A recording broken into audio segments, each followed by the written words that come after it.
Welcome to the Chess Angle. This is not your typical chess podcast. If you're an amateur or club-level player, the Chess Angle is for you. Our content is aimed at busy adults who are serious about the game but have limited study time. Featured guests include both amateur and titled players alike. And now, here's your host, Director of the Long Island Chess Club, Neil Bellon. Welcome everyone, thanks for tuning in. Shout out to our sponsor Chessable. Their courses are fantastic. Visit chessable.com today. There is a link in the show notes. For this interview episode, I spoke with FIDE master Carsten Hansen. Carsten is a prolific writer who has authored an astounding 46 chess books and is a #1 best-selling author on Amazon. He is also an active chess coach and trainer. In addition, Carsten is working to achieve an IM title, and he does all this while holding down a full-time day job, so his work ethic is quite impressive. Our discussion focused mostly on openings and opening philosophies, but we did touch on some other topics as well. I found Carsten's insight to be absolutely fascinating, and I'm sure players of all levels will enjoy our discussion. My conversation with Carsten begins right now.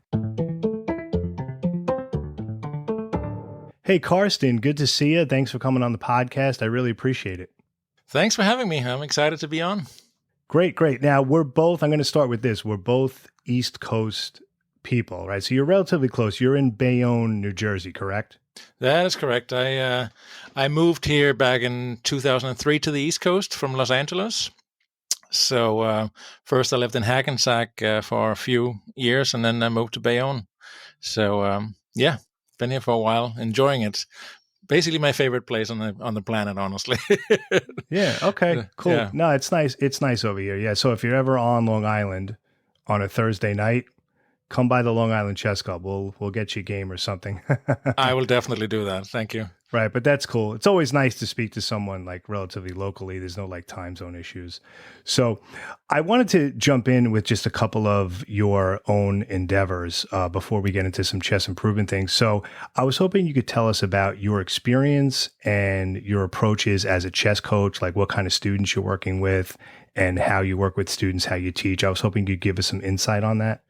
Sure. My students are very varied in level. I have some that are relatively low rated. I would say between 12 to 1500. Then I have some that are 17 to 1800 and several that are over 2000 and one that hasn't played for a long time in actual chess, but has played a lot online, is rated about 2400. So they vary a lot. So obviously the approach is quite different from player to player. But generally speaking, we do spend a considerable amount of time going over games. But in general, I try to broaden the understanding of the player, how particularly evaluation of the positions, because if you can more accurately evaluate your positions, the chances are that you're going to make better decisions during the game in terms of which pieces you have to play with, what your plan should be, avoid where you're just sitting and shuffling your pieces around because you have no idea what you're going to do, and also avoid time trouble in your games because you have a clearer path towards what you're actually going to do. It doesn't mean you're always going to make the best decisions because the evaluations are very highly subjective based on how you read the position yourself. But if you have an idea of how to value the individual strength of the pieces and what is good and bad about your position, then you have an easier time reaching decisions that will work for you during the game.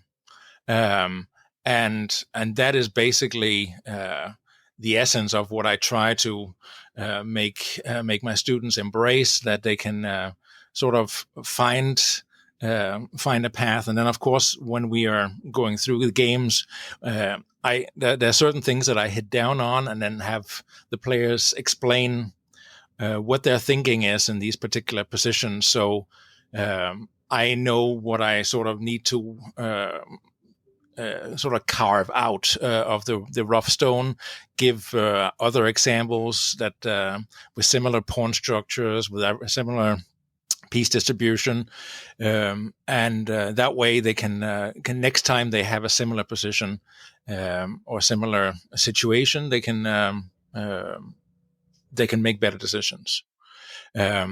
So typically what I would then do is, based on their opening repertoire, I would find some games that have similar pawn structures, similar piece distribution, and then we'll work with those positions where they can start seeing, okay, this is how grandmasters are playing.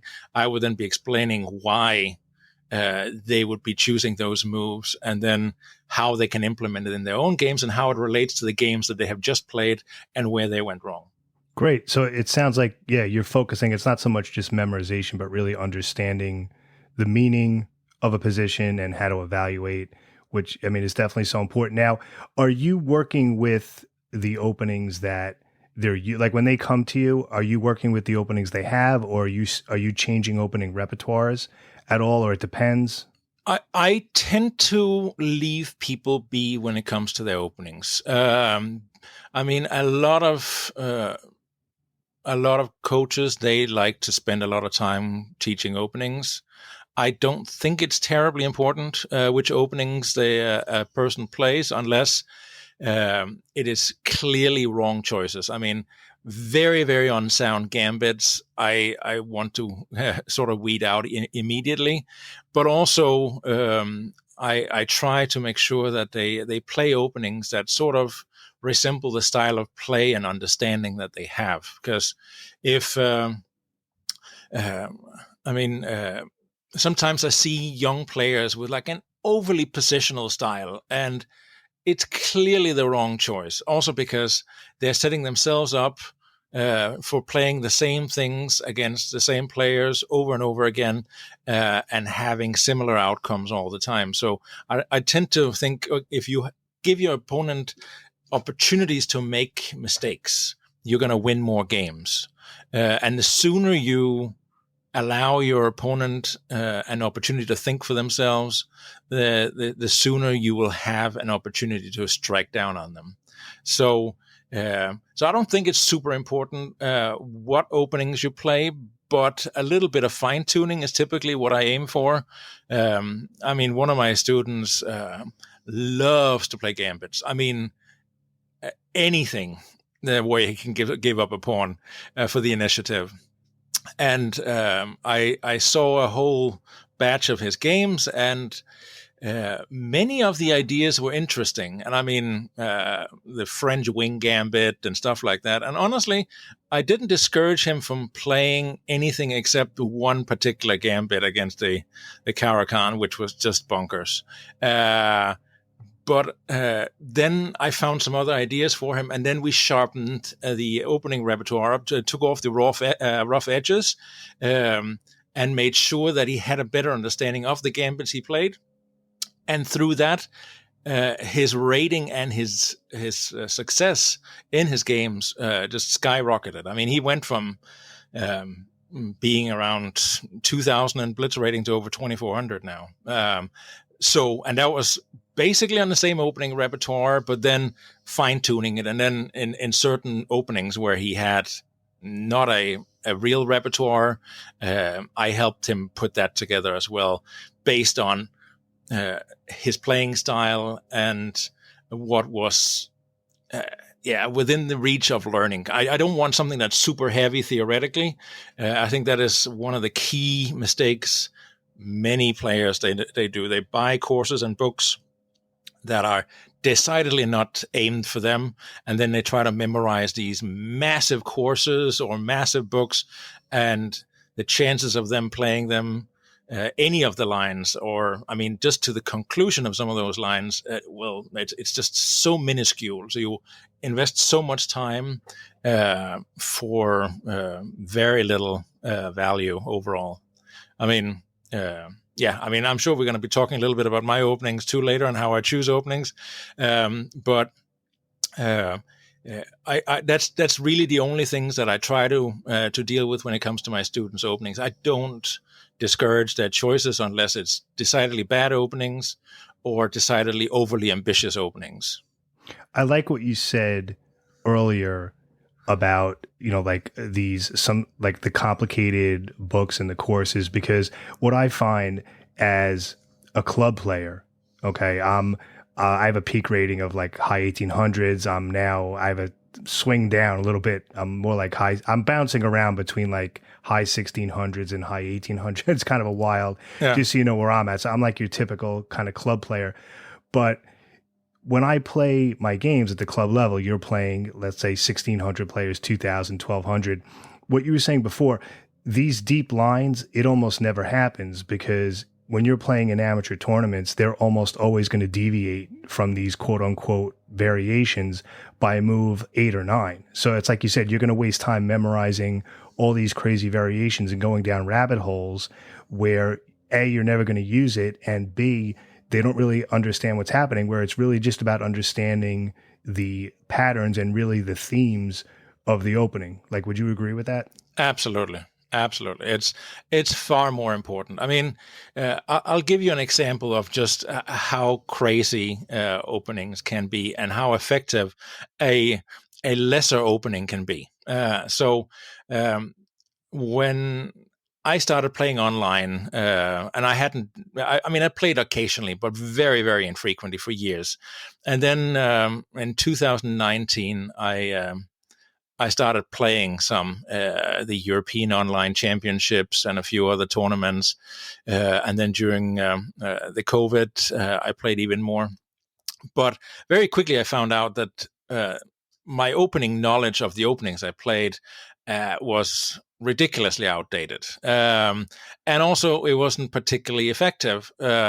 So I started hammering down on just some simple openings. I mean, initially I just chose for white the Keep It Simple course with 1D4 by Christoph Selecki. And it was remarkably effective to begin with. I mean, of course, I lost some games, but I also beat players that I never thought that I would be beating, like very strong grandmasters in both rapid and blitz games. And I'm like, okay, I shouldn't even have a chance to beating these players here, but yet I do. And with the black pieces, I was really struggling. I mean, getting badly beaten in some of my favorite openings because the professionals just had better knowledge of the openings I was playing. So I talked to Christoph about this, and he had just made a course on the Dirty Harry Sicilian, which is one where black plays a very early H5. It's a silly line, but I started playing it, and it was just like I scored ridiculously well with it. And now I've played it in like 450 blitz games, and I would say if my score is less than 70%, I would be surprised. And many of these players, I mean, I beat a grandmaster in 14 moves with it, whom I would never have beaten under normal circumstances, just because he was just like completely befuddled right from the get-go and then fell in a stupid tactic, because it's not something that usually happens in that particular Sicilian. So yeah, I mean, and that from that perspective, it works incredibly effectively when you have something that they're not used to seeing. And when I wrote my book on the orangutan, 1B4, I started playing it just to get a feel for the opening. I mean, my dad had played it when I was young. He doesn't play chess anymore, but so it was mostly like a tribute to him. But I just wanted to get a feel for the opening when I'm writing it, so I could just see, okay, this is a typically good idea. These are the pawn structures you want to aim for, and so on. So I started playing it, and all of a sudden I started winning a lot of games, again, scoring 75% against grandmasters, which was funny because everybody, when I announced that the book was coming out, several grandmasters, they were like, it's a horrible opening. Why are you writing about that nonsense and stuff like that? I wish you would play it against me. But I mean, I played it against 2,600 grandmasters and have a plus score against them in multiple games with a silly opening like orangutan, because again, they are experiencing something they're not used to seeing. And so that goes for every level that you're on. I mean, I do it against IMs and grandmasters and other high-rated players, but the same applies if you're 1200 or 1500 or 1700. The moment you force your opponent to think for themselves, there's a chance they're going to make wrong decisions. If you're going to let a grandmaster or an international master play down a pattern in an opening structure that they're familiar with, they're going to play it phenomenally well. And they're going to beat you the majority of the time because they know these positions, they understand them well, and therefore your understanding has to either be at the same level or exceed that if you have to have a chance of beating them, or just be lucky. You can't count on that all the time. So if you're presenting them with new challenges, then they're going to have to start reorganizing their thoughts about how their pieces should be coordinated and so on. And then they make mistakes in their decision making. I mean, that's why Magnus can play 1 G4 and G5 in Title Tuesday and win, even though, of course, it's objectively a horrible move. But just forcing his opponents to think for themselves. I mean, also he beat Duda with 1F3. I mean, that shouldn't happen, but because Duda has beaten him under normal circumstances in an E4, E5 opening. So how can Magnus win with 1F3? It's because all of a sudden it's different pawn structures and different plans and different piece organization, and then all of a sudden stuff happens. Yeah, no, that's good stuff. And what I want to do a little bit later, we talked about this before I hit record a little bit. We're going to take a look at my opening repertoire, but your point about the importance of making your opponent uncomfortable, I definitely want to come back to that a little bit later, because I know for me, and I think a lot of the listeners, that's something that we need to keep in mind more. Sometimes we're so focused on our own comfort that we forget that it's like you said. I mean, this is an extreme example, but while G4 isn't technically quote unquote sound, Magnus was winning with it simply because his opponents were just so uncomfortable, right? Because they had to think out of book. They had to think on their own. Yeah. And if it works at that level, think about at the amateur level, how powerful that can be. No, certainly. I mean, and that's the thing, and that's what I encourage my students to do also. I'm okay with them playing regular openings that are also just sticking with the openings that they have, but add a little spice to them, like some sharper options, something that is not typically seen at their level. So, I mean, for example, what I often encourage them to do is use the opening explorers on Lichess or chess.com and see what is typically being played at their level.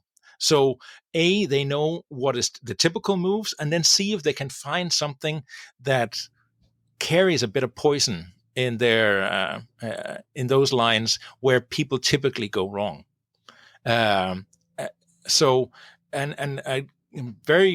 Preferably have a few different ones in each opening that they play, so that when their opponents are preparing, they're not 100% sure what they're going to come up against. It could be the positional one, or it could be the one where it has a lethal sting in the tail, and you just don't know what's coming.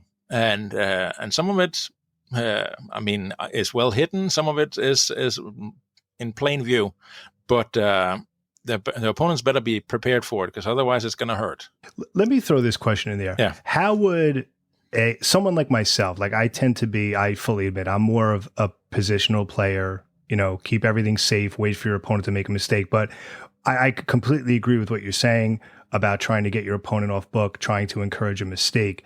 But if you're not comfortable, let's say, with some of those sharper or spicier lines, does that just come with experience, or is there something specific a player can do to kind of, get rid of that, that restriction that they sometimes feel like they're just too afraid to go in that direction? Oh, I've had those restrictions myself. I mean, and I've encountered it throughout my my chess career, if you want to speak of it like that.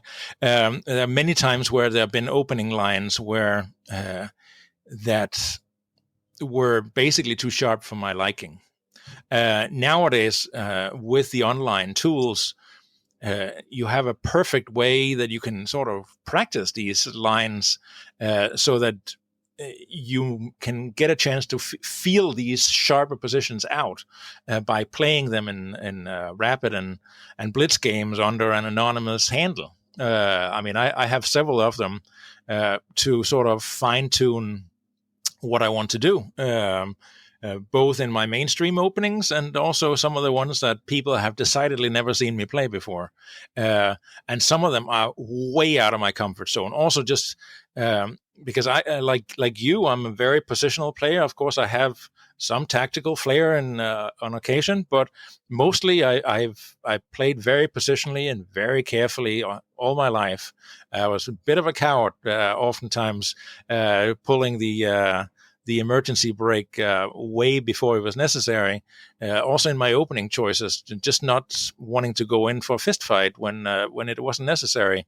And now I'm just I'm allowing myself to test out these openings online, even though they look scary. I mean, like the Dirty Harry can go just complete madness. And some of the gambits I've been trying out under one of my secret handles is something that I have never played before in my life, but I just want to get a feel for it, just to playing these sharper positions, because it's required if I start playing some of these other opening variations. So rather than just saying, all right, I don't like playing them, so I'm going to avoid them, you're never going to be able to avoid sharp positions entirely, because sometimes it's part of converting your advantage that you have to choose the sharper path, because otherwise the majority of your advantage is going to go down the toilet.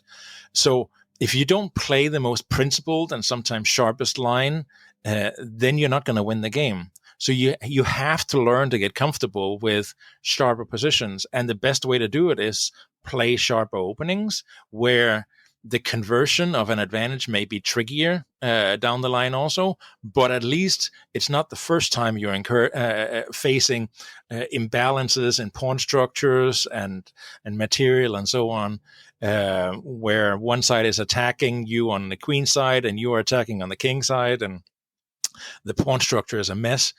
Those things, they come through experience. You can study as much as you want, but unless you had the feeling of sitting with a position like that in a game, you're never going to be comfortable with it. And the best way to practice that is online. Excellent. Very, very good stuff. So hold that thought. I want to take a little bit of a detour. We're going to come back to that. Okay. A lot to think about. So when we talk about my openings and stuff, we're going to come back to some of that, but really, really good stuff.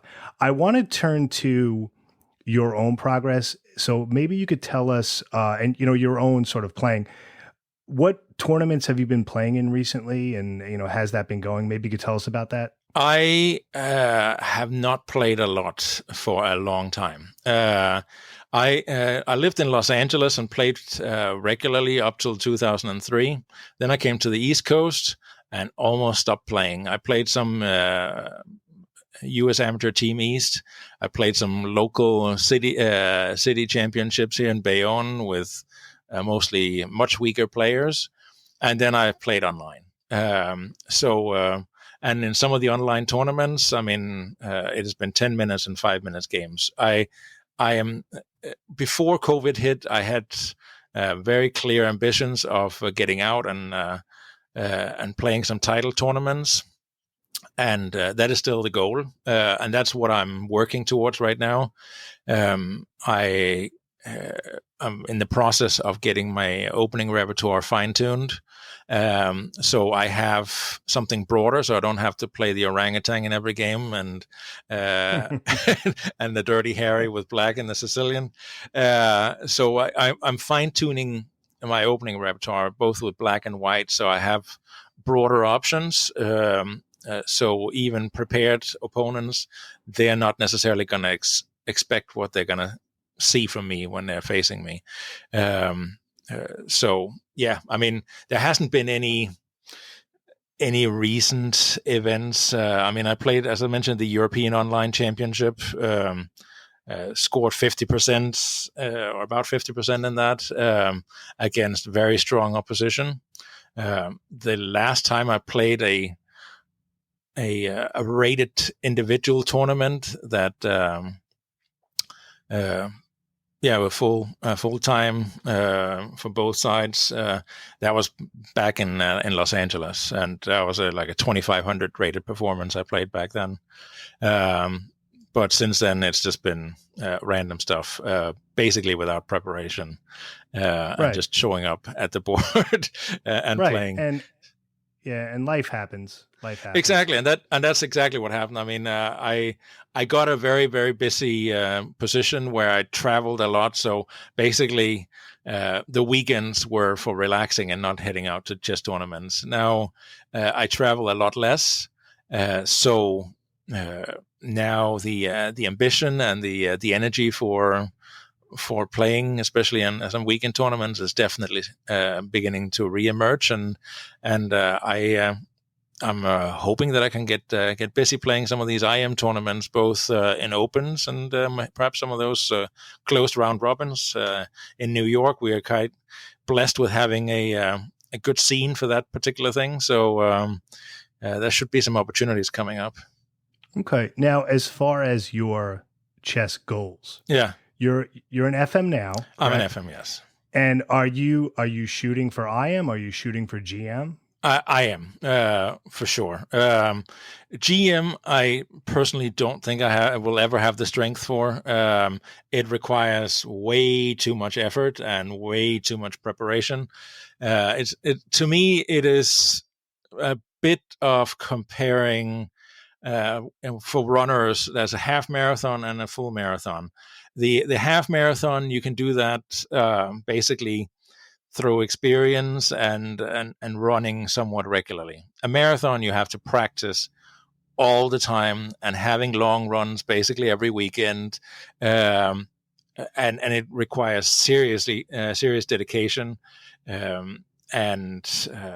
I don't think I would be able to fit that into a normal life. Plus, I'm not sure I have the talent for it either. I enjoy beating grandmasters, but I don't think I'm strong enough to become a grandmaster. Even though some people have said, you know what, if you're out playing for the IM title, you might as well aim higher. But I don't think, realistically speaking, that would ever happen. So I can see it happening, and I have previously definitely had the strength for it. I mean, been close to IM norms a couple of times, and the strongest chess player in Denmark at one point, Carsten Hansen, who I'm not related to, but I was a teammate of him. He was rated 13th or 14th in the world at one point. He told me, why don't I just get my crap together and score those norms so I can get the title on my business card. But that's a while ago, and obviously now it requires something different. But I will definitely get it done. I will go out and play those tournaments and then see where it takes me. Now, what is your study and preparation to achieve IM? Like, what does that look like? Can you give us a little? Yeah, I mean, it's I do tactical exercises every day, like most people, but I work with fairly advanced material, and then of course I'm writing a lot, so I'm analyzing a lot of games. Then I study stuff on openings on Chessable. I have some courses there, plus I have some private materials that I'm working on as well. Some of it based on Chessable courses and some based on related material that I analyze and add some ideas to. And then the end game technique stuff is basically also Chessable, where I run through certain of the courses just with some regularity, like 100 end games positions you must know, or stuff like that. And then that is probably the extent of it. But then, I mean, a lot of analysis of my games and of other master games. Which leads me to my next question. One of the things in just reading your bio and kind of learning about you, one of the things that I'm really impressed by, I'm almost in awe of, is that you're such a prolific writer. You're aspiring to be an IM, and you're doing all this with, correct me if I'm wrong, you have a full-time, day job. You have like a conventional full-time day job, and yet you're still, doing this, right? You're about 50, if that's okay that I'm mentioning your age. Yeah, that's good. like nothing. No, so we're about the same age. So I mean, like I'm looking at this. I'm like, I really respect that. Like, how do you manage all of this with a day job? Like, what's your secret? One thing is dedication, of course, and then a lot less TV watching than that is definitely than is available and what I would otherwise be tempted to watch. But I mean, mostly it's just hard work choosing to select what you want to do with your spare time and prioritize it. It's, I mean, a day job is a day job, and I definitely have a challenging one, an exciting one that I enjoy. But I always have had the feeling that if you have a healthy hobby that you enjoy, and for me that has not just been playing chess, but also writing about chess. I love putting ideas into words, because the better I am at explaining an idea, the better I am at including it in my own games and applying it in my own in my teaching and in my books, so that people, they actually find value in what I'm writing. Okay, no, very cool. That's great, because I think a lot of most of the listeners, they're adult improvers. Everyone's kind of in the same boat, working, and so I guess your discipline, your time management. Right. Like, I'm sure there are days you come home and you've had a day, you just want to bum on the couch and watch Netflix. But I mean, it does happen that I just take an afternoon on the couch watching Netflix, or an evening watching Netflix. But then I know the next morning I get up and I put an hour and a half in before I go to work. And then I do it the next day. And redouble my efforts. Sometimes in my lunch break, I sit and do some practice on my phone, or sometimes I have a laptop in and do it in my lunch break. So it's again, it is just a matter of prioritizing what you want to achieve, and the goal, or how you plan to achieve it. I mean, there are many ways of doing things, but and I know I've made a lot of mistakes in the past from, I mean, how I approach training and so on, because I didn't have any guidance when I was younger. I just basically did things on my own, the way I felt like it. And looking back at it, I can just see I've made a million mistakes. So I'm more efficient now than I used to be. But back then, I mean, of course, it was not completely for naught that I put all these hours in and trained on sometimes completely nonsense things. But some of it is just stuck as background knowledge. And I oftentimes have students asking me, like, why can you remember this game in a variation you have never played, you never intended to play, yet you can sit and reference where it was played and who else were in the tournament and all that stuff there. And it's, I mean, again, it just happened. yeah, but like you said, like, as far as you said, I made mistakes, but in order to find the right way and the right workflow, you kind of have to make those mistakes, right? You have to see what doesn't work in order to figure out what works. Certainly. But I mean, nowadays, the tools are way better, and the accessibility to good training material is much better than it used to be. I mean, there are far more books, there is YouTube videos, there are courses online. There's all sorts of material that is now available that didn't exist back then.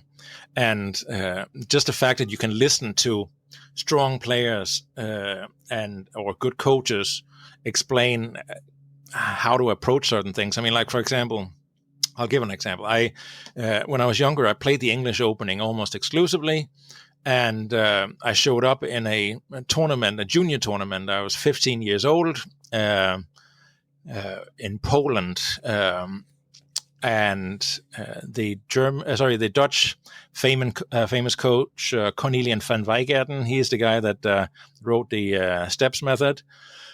He was the coach for the Dutch players that were participating in the tournament.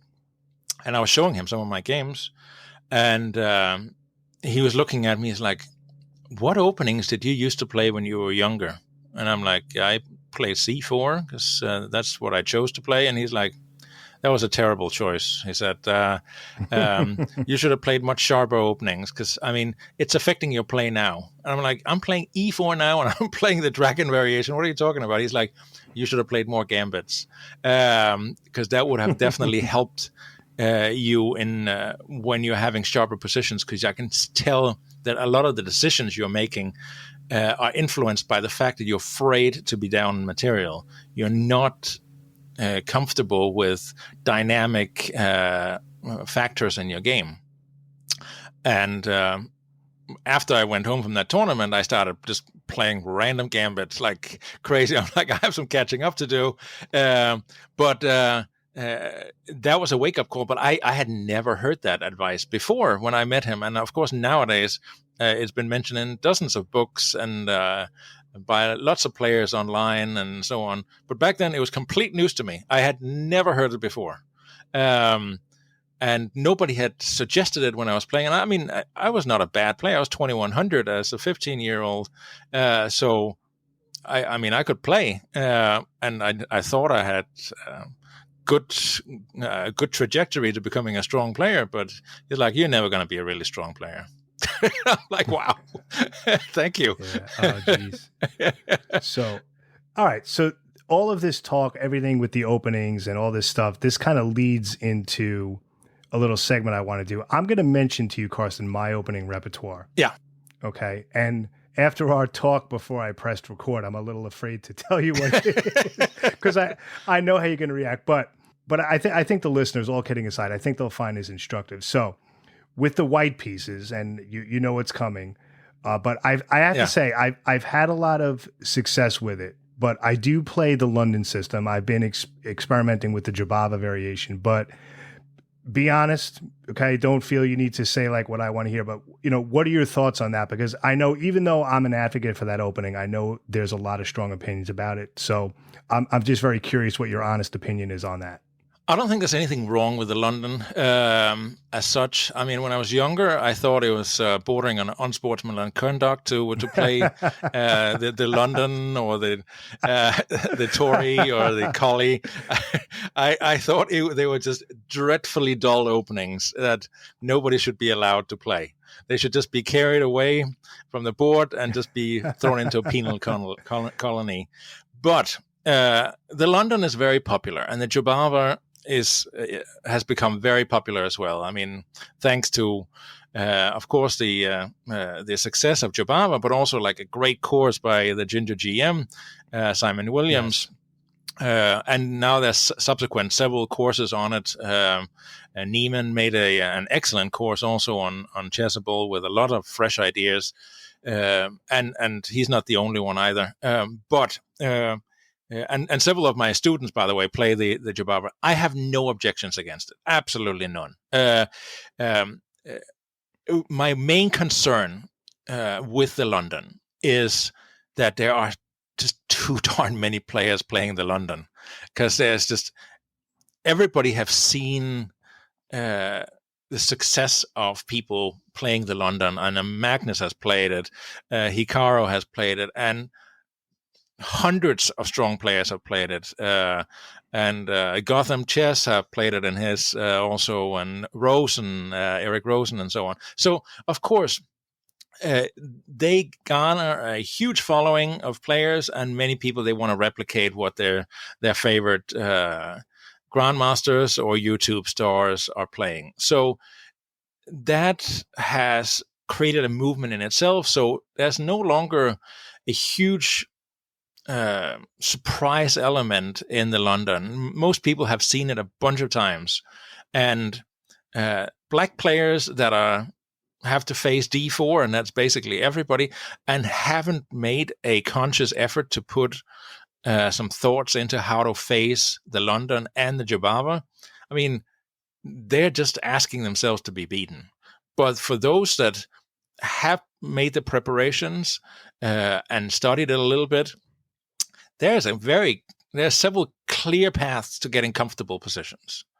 And they are not taking a lot of memorization, honestly. It's quite easy to get a decent position if you're prepared.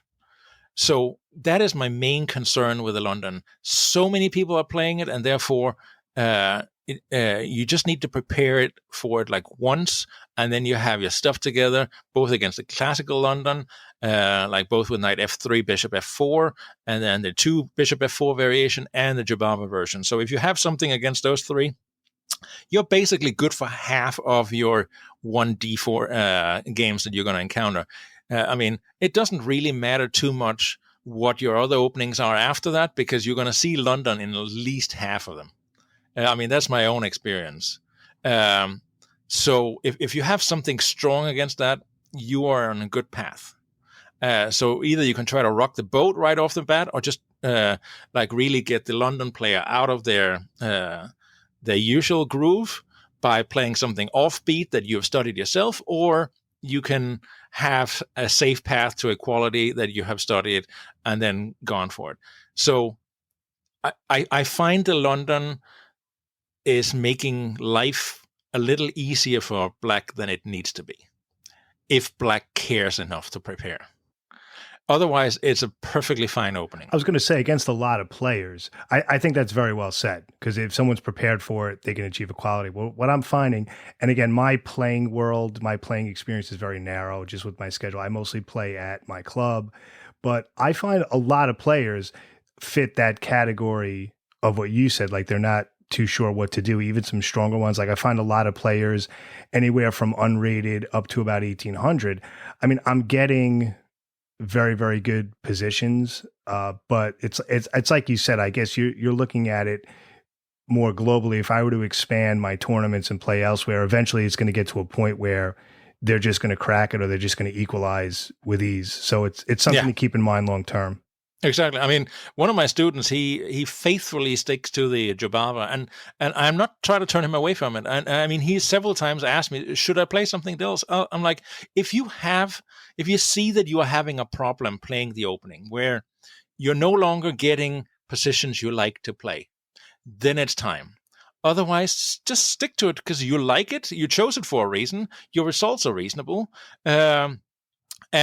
And you have a level of comfort, and that level of comfort helps you play more with confidence when you're going into the middle game, or sometimes even positions that are not strictly within what you have seen before, but because you have this knowledge that is sitting there from having played it dozens of times, then you have this comfort level that your opponent may not necessarily have.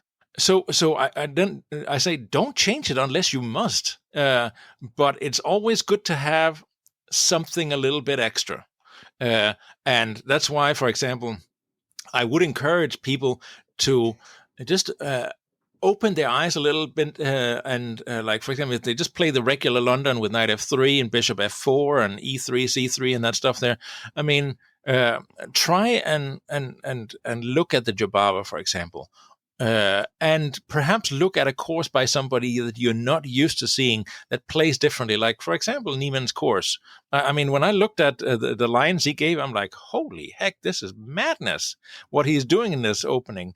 This is not what I was used to seeing. Not that I would ever play the Jobava, but I was just curious as to see what he had come up with. And I'm like, this is poison that he's delivering here, unless Black is really prepared. So yeah, I mean, that's what I would encourage people to do. Just look a little bit outside the painted lines and see where the opportunities are to make life a little bit more interesting for themselves and a little bit more dangerous for their opponents. Most of you know what the London is. For those of you who may not know what the Jobava is, that's where after d4, white plays knight c3, and then bishop f4. And the idea is that you're then threatening to get an e4, and in some cases knight b5, where the knight can fork on c7, fork the rook and the king, right? So the knight on b1, in most London lines, it usually goes to d2. In some cases, you might play c4, knight c. But just for listeners who may not know, the Jobava, again, is where the knight goes to c3 instead of d2. So that's what we were referring to, if those of you don't know what the Jobava is. All right, so let's move on to my repertoire with the Black pieces. Curious what your thoughts are. So against e4, I am a French defense person. Okay, now just my own opinion, my own experience. I'm not a fan of, I'll just kind of lay this out for you and then you can run with it as you will. I'm not a fan for myself of the symmetrical openings, the E4, E5. I found I always got into trouble. I'm not a fan of the Sicilian. There's too much theory. So I started playing the French. This is just my own experience, my own trial and error. And I find I always get very good positions. If they play the exchange, we do that. If they play the advance, you hit with C5. And then against the, like after, E4, E6, D4, D5, I'm just looking at a board here. If they go knight C3 or knight D2, what I do, which avoids a lot of theory and I get good positions, I'll go D takes E4. And then after knight takes E4, I'll do like the Fort Knox, like bishop D7 and then bishop C6. You know what I'm talking about there? Okay. Avoids a lot of theory, very solid. Curious what your thoughts are on that, but that's how I handle E4. Yeah. I mean, to me, and you told me to be honest. No, please. So prepare yourself here. Yeah. I mean, it goes very much in line with your London. Now, when you say, I'm sorry, Carsten, you're talking about the French in general is a safe choice, not just the, okay. Yeah. Yeah, no, also in particularly the Fort Knox variation. I mean, because, it is taking a lot of the excitement out of the pawn structures that can arise. So basically you're just saying, all righty, I'm going to get my bishop chopped off for a knight, and then I'm just going to have a super solid setup, and then I'm just going to wait for white to make a mistake. I'm not going to actively try to win the game. But that sometimes but that often works really well. If I'm being honest, I mean, I'm not saying it's not working, but I'm just saying it's not particularly exciting. And white can fairly easily get a comfortable position, and that's my main objection to that particular setup is that. Yeah, it's solid. It's completely playable. I played it myself too on occasion, but it's not encouraging white to make mistakes because he basically he or she can just set themselves up with logical moves and get a decent position. Basically, play 10, 12 moves and have a perhaps tiny advantage, maybe equalized, but they'll definitely not be worse. And then maybe avoid losing altogether without really trying very hard. Because it's very difficult for black to inject juice into the game to sort of make it exciting. And that's my main objection to that line. Because, I mean, there's nothing wrong with the opening against the right opponents. I played the French myself for a period of time. One of John Watson's Played the French books, I think it was the second edition. I absolutely loved it, and I started playing it religiously for a while, and then I gave up on it again. But not because of one thing or another. It was just a general feeling. Plus, I loved the excitement of the Sicilian way more than I like the French. But I just think it's a little tame, that choice.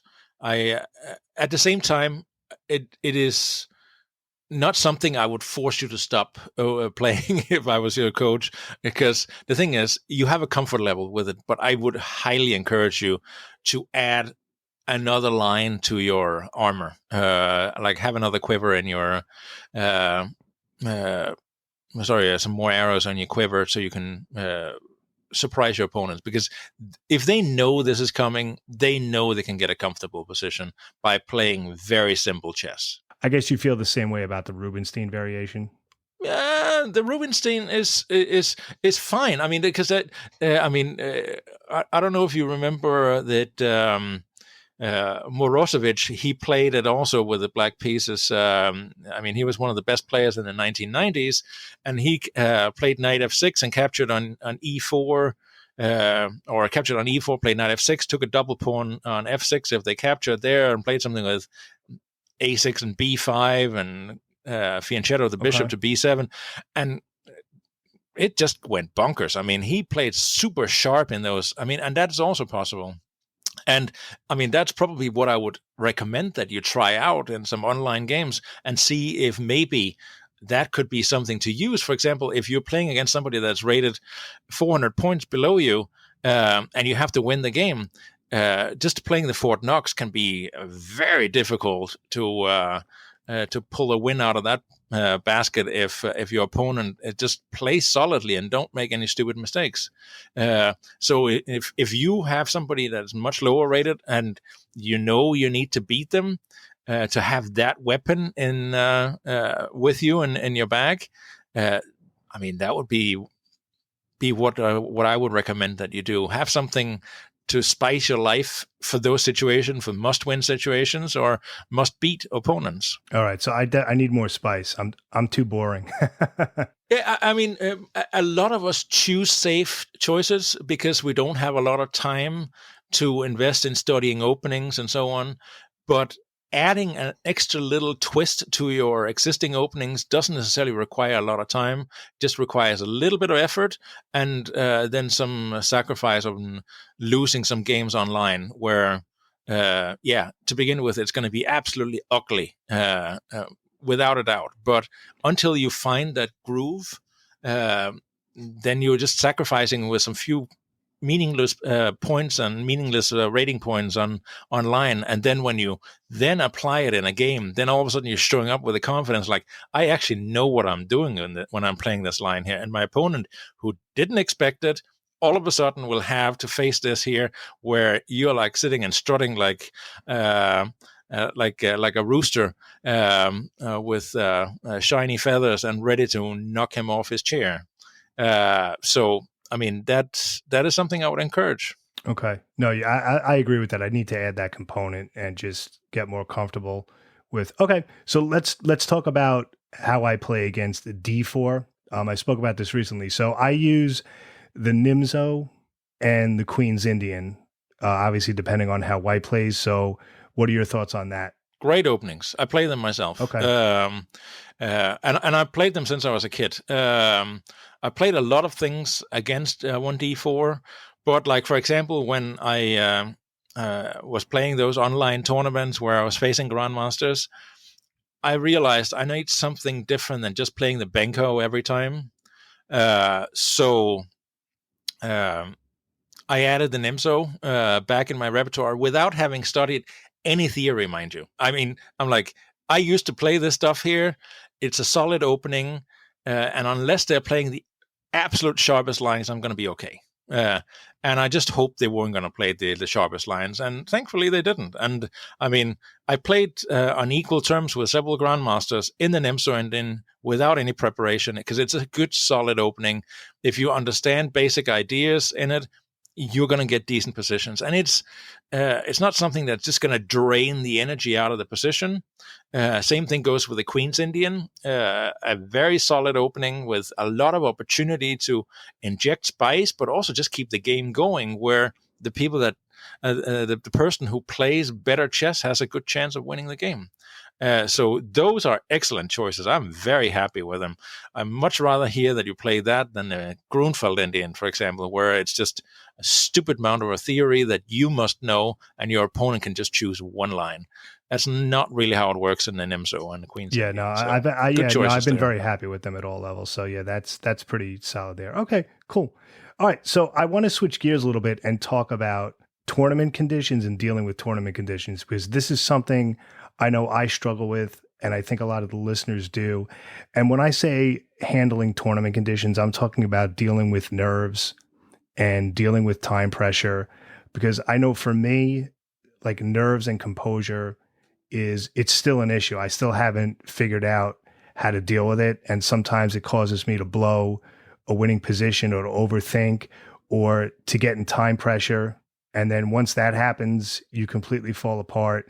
So any thoughts on, because I think there's a lot of players who have a very good working knowledge, but they're just so horrible at handling tournament conditions that their rating's like 200 points lower than it should be, just because they know the material, but when they sit down at the board, which is what it's all about, it just doesn't quite come together. So I was hoping you could give some insight on that. Yeah, certainly. I mean, a lot of the nerves come from being out of shape, in my honest opinion. I mean, because that's typically where the question starts popping in. It's like, oh, I'm not going to be able to. I don't know if what I'm doing. I'm spending longer making decisions, and spending longer making decisions that you otherwise would have. I mean. Just to a prime example here, very recently, Grandmaster Gustafsson from Germany played in the Thailand Open, and he had a horrible tournament. And he was telling about it on his podcast that he was sometimes just sitting at the board and just thinking and thinking and thinking and not reaching any meaningful decisions because he was just out of shape. And then nerves comes up with that, bad decision making, time trouble shows up at the same time. And then your game collapses. Whereas if you're in tip-top shape, then you're typically more confident in your decisions. You reach decisions faster. How you work the tournament often is based on how you prepare for the tournament. So if you have prepared yourself with a lot of tactical studies, you feel confident in your endgame skills, and I am not saying that you need to plow through 100 endgame positions you must know, but it would help that you just feel more comfort in technical positions and tactical positions, because those are the decisions that you are gonna they're gonna guide you when you are having to make decisions in the middle game. What can I comfortably handle tactically? Can I deal with complications? Can I calculate confidently?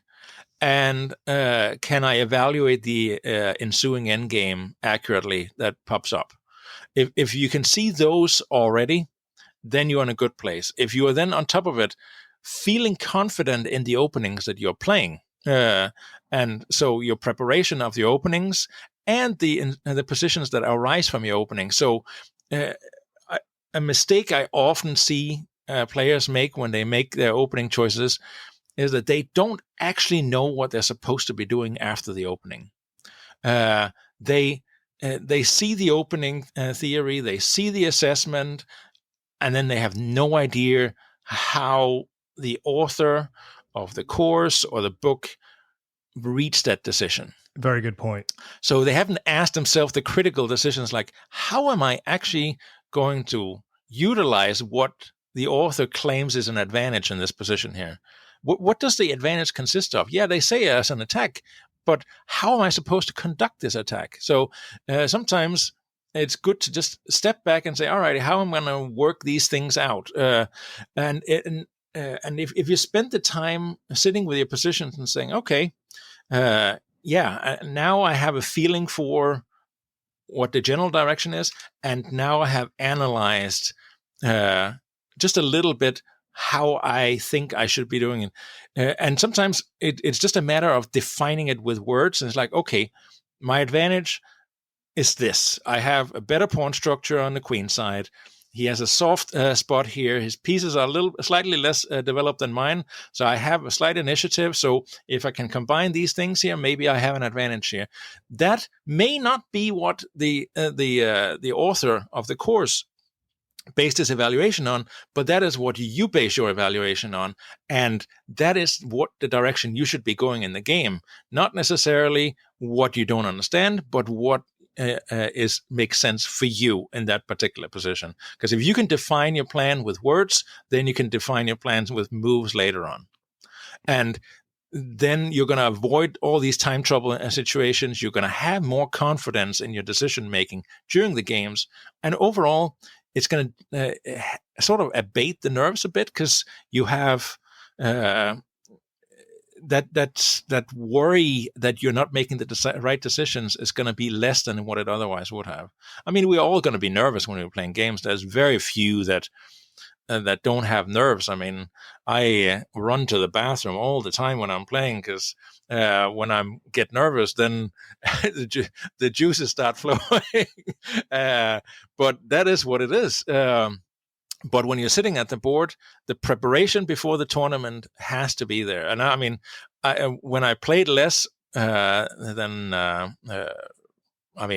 infrequently, what I would do is the 2 weeks prior to the tournament, I would just be doing bucket loads of tactics just to get my calculation skills working a little bit, and seeing things faster.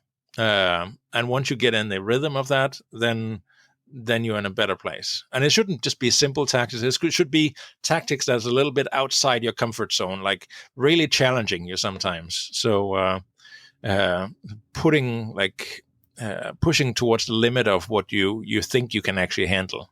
Very, very good advice. A lot of good stuff there. Yeah, let me just say one thing also. Avoid the temptation to running around and talking to people during the game, because if you have problems with nerves and stuff like that, the more time you spend at the board thinking, you're actually going to be doing better rather than running around looking at other people's boards and chatting with people. That's just going to distract you. So focus on your own game. That will help you as well.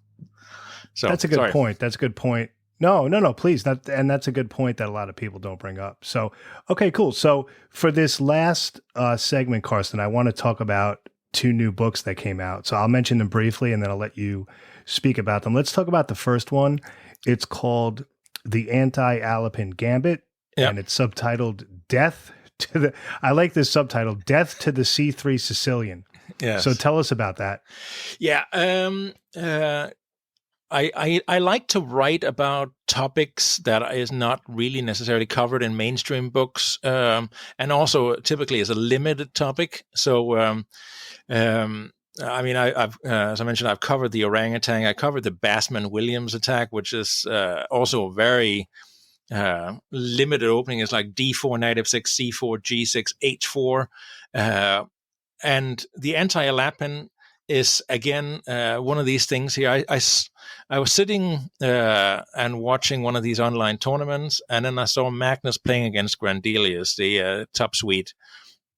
And Grandelius played E4, C5, and then C3, and I'm like, oh gosh. And I am sure Magnus has thought, oh gosh, many times also when he's been facing the 2-3 Sicilian.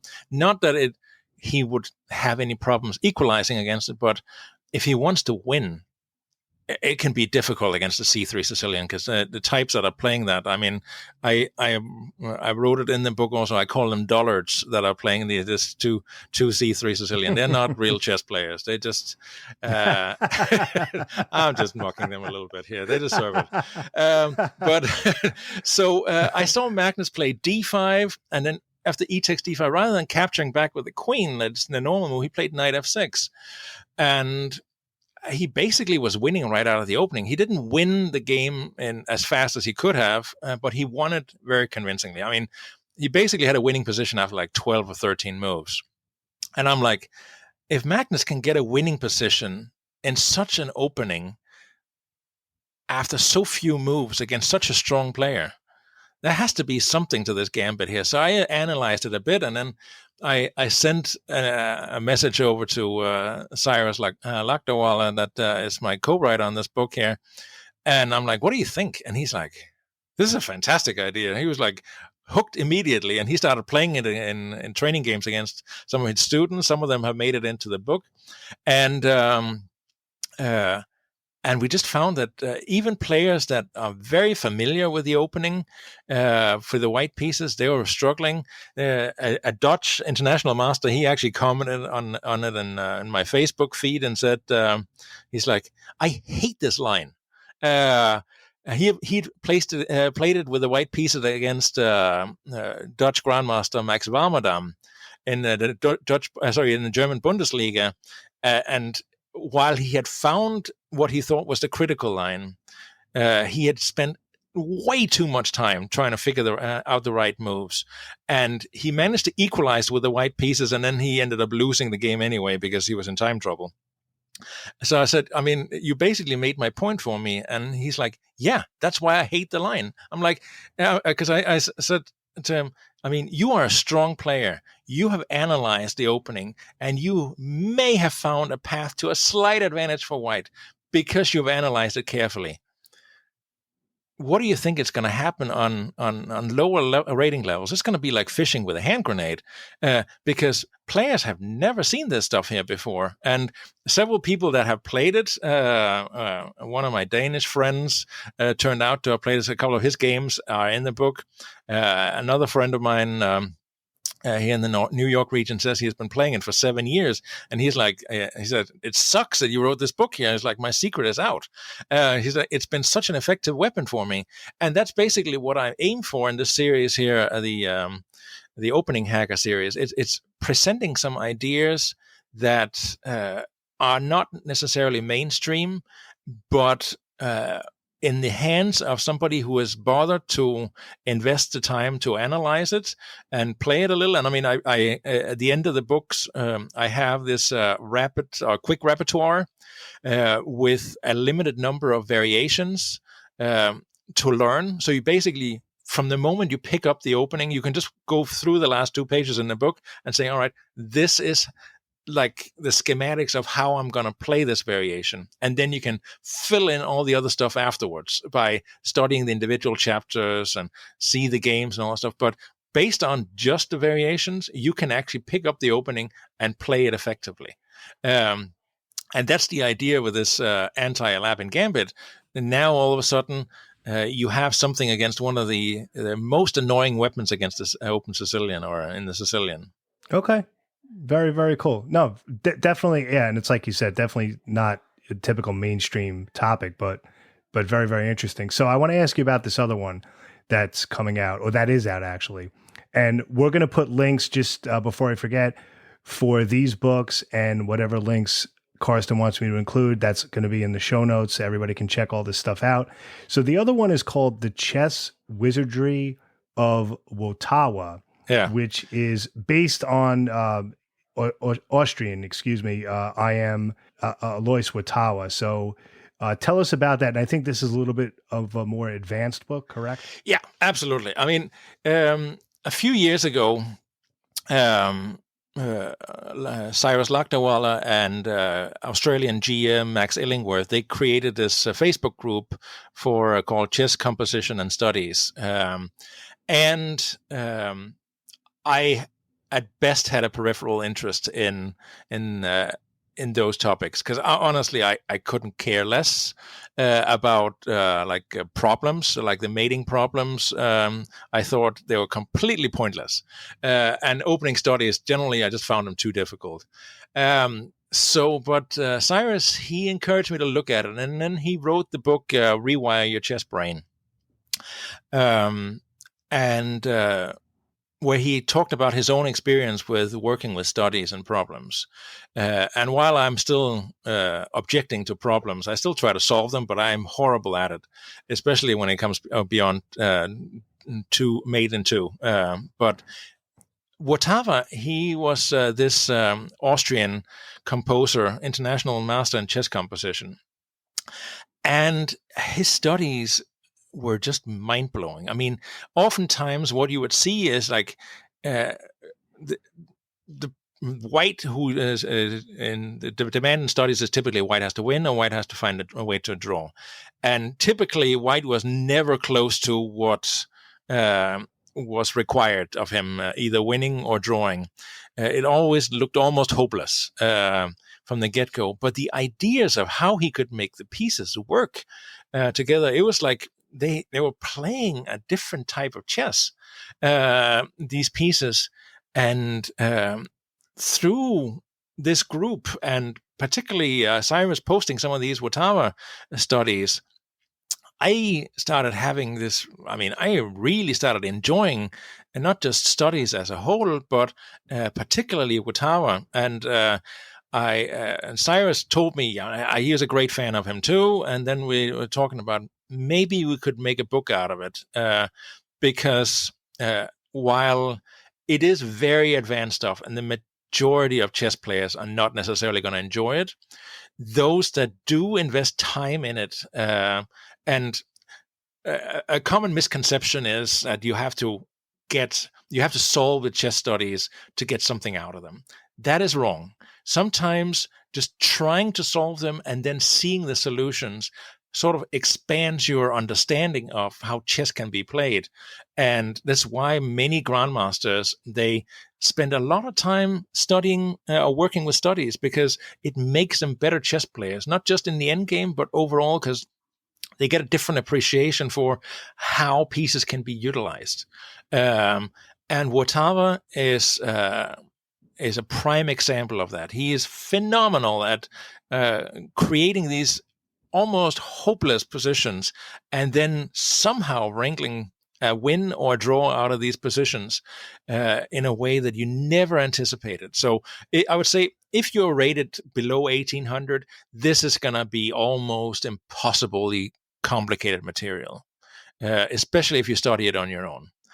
But if you are stronger or working with a coach, then I think you can benefit from it, especially if you allow yourself the freedom not to solve them, but just trying to solve and then working through the solutions, the annotated solutions. Because what we have done is we don't just present the solutions, we actually annotate them, and then there's like exercises throughout also. So of course you can try to solve them from the starting position, but also later on in the studies, you will then find exercises like, okay, what plan should you try to follow at this stage in the study to try and see if you can reach the conclusion that you're aiming for, because with the way studies are composed nowadays, they're so multi-layered. So like, for example, some of the current world champions, Martin Minsky and my compatriot,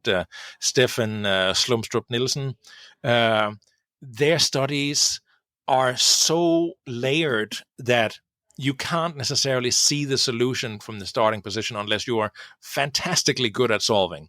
You have to sort of break them down and saying, okay, this is probably the first idea they're going for, and then you have to find the solution to the next problem afterwards, and then typically there's a third and fourth problem, and typically there's a lot of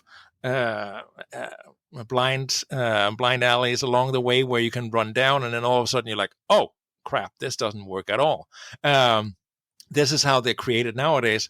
And Watava, he was very good at doing that back then too. But nowadays, it's like almost a norm that they have to be that complicated if you're aiming for excellence in chess studies. But just allow yourself to enjoy chess studies, even at a more elementary level, will definitely improve your game overall. And this one here with Watava here is basically just a love child that we have generated together. And I mean, it's just been a joy working on these studies here, and then just seeing chess through the eyes of this composer here who died more than 50 years ago, but absolutely told fantastic stories through his compositions.